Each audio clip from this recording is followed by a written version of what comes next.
Flash flooding is impacting Brisbane roads as ex-tropical Cyclone Alfred continues to bring heavy rain across parts of southeast Queensland.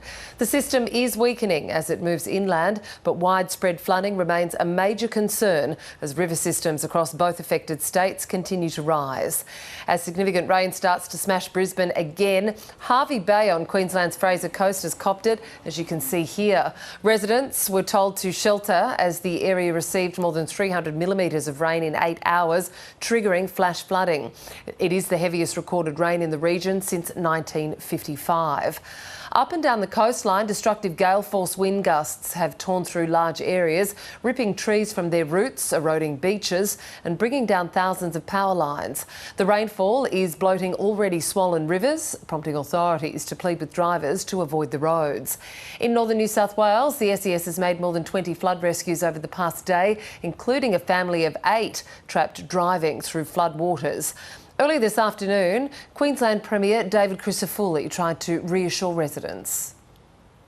I want to assure Queenslanders that our resolve from one end of the state to the other, who in the last month have been hit with a series of challenges, our resolve to see that job through and to make sure that this great state gets back on its feet will be unwavering, and we'll be here for the long haul.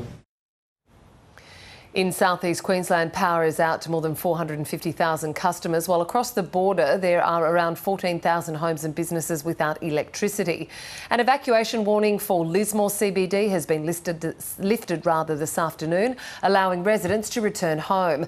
But authorities are urging others who have evacuated not to go back until they're told to do so.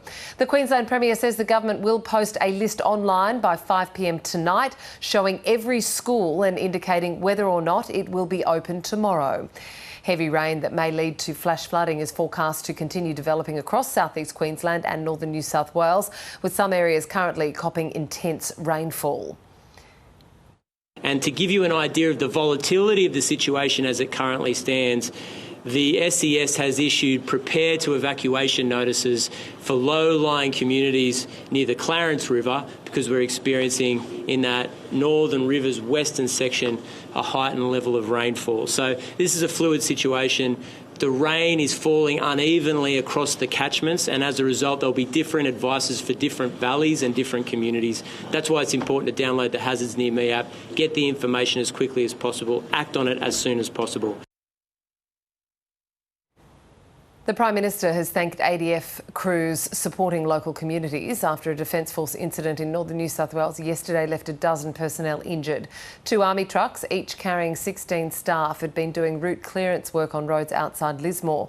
Officials say one Army vehicle rolled several times off the roadway into a paddock, which then led to the second vehicle rolling in an attempt to avoid it.